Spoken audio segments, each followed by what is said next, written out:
Yan guys. Ito yung solar namin, solar panel sa taas ng bubong. Ito ay 20 watts, no? Matagal na ito, nasa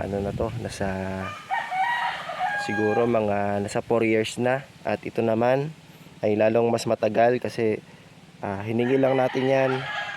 Binigay lang sa atin 'yan, no, ni Kuya Rugin Cornedo. Shout out. Yan, salamat po sa Diyos, no, sa pagbigay niyo po ng solar panel na malaki, 50 watts. Ito po ay polycrystalline at ito naman po ay monocrystalline na binili namin.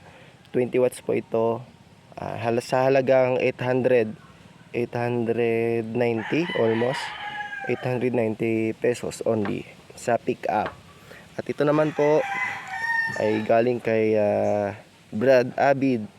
Itong solar na to, 20 watts din yan and monocrystalline. Yan po ay pinalit natin.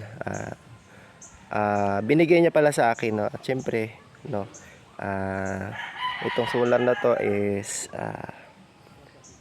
bigay sa pag-ibig, no? At ayun. At ito naman ang ating 6 volt, dalawa yan, 6 volt ay ito, 6 volt, 7 volt at ito naman ay 10 volts. No, so 7 volts ito, 10 volts. So yung series natin yan kaya naging 17 volts. Almost 18 volts na rin siya pag pinagsama, no. Pero yung wattage niya is hindi natin alam kung ilan niya ba yung napoproduce niyan, yung mga yan, no.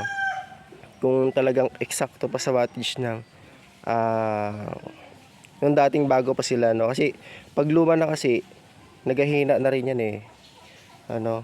Siyempre nagkakaroon ng damage yan dahil binibilad sa araw, no. Nagkakaroon yan siya ng defect kung tawagin.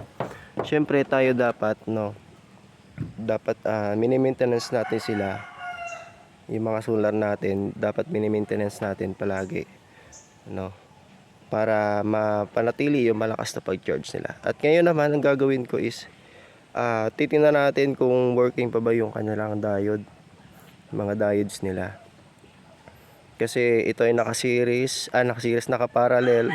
Isang naka-series, naka-parallel itong 20 watts and 50 watts. 20 watts. Naka-parallel po sila, no. At sa baba yung ating controller, meron tayong 12 volts na battery, no. So sige, ito titest ko na sila ngayon para malaman natin kung ayos pa ba yung kanilang diodes.